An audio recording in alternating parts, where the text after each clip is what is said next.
মধ্যপ্রাচ্যে চলমান সংকটের জেরে লেবাননে শুরু হয়েছে ব্যাপক আতঙ্ক ও গণবাস্তুচ্যুতি। ইসরায়েলের টানা বিমান হামলা এবং দক্ষিণ লেবাননের বহু এলাকা খালি করার নির্দেশে হাজার হাজার পরিবার ঘরবাড়ি ছেড়ে রাজধানী বৈরুত ও উত্তরের দিকে ছুটছে। পরিস্থিতি এমন পর্যায়ে পৌঁছেছে যে দেশটিতে প্রায় 10 লাখ মানুষ বাস্তুচ্যুত হতে পারে বলে আশঙ্কা করা হচ্ছে।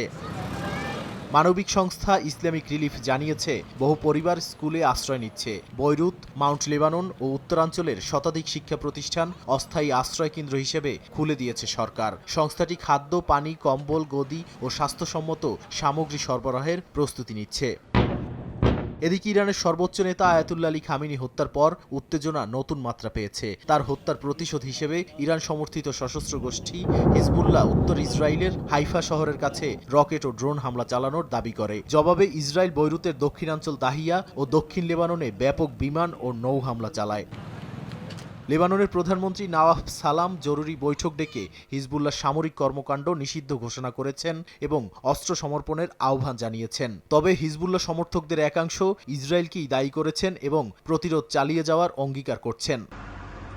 বিশ্লেষকরা বলছেন, 2023-24 সালের যুদ্ধের স্মৃতি এখনও তাজা। সে সময় 4000-এর বেশি মানুষ নিহত এবং লাখো মানুষ বাস্তুচ্যুত হয়েছিল। চলমান সংঘাতে সেই ভয়াবহ পরিস্থিতির পুনরাবৃত্তির আশঙ্কা তৈরি হয়েছে। নাদিম মারজান, সময় সংবাদ।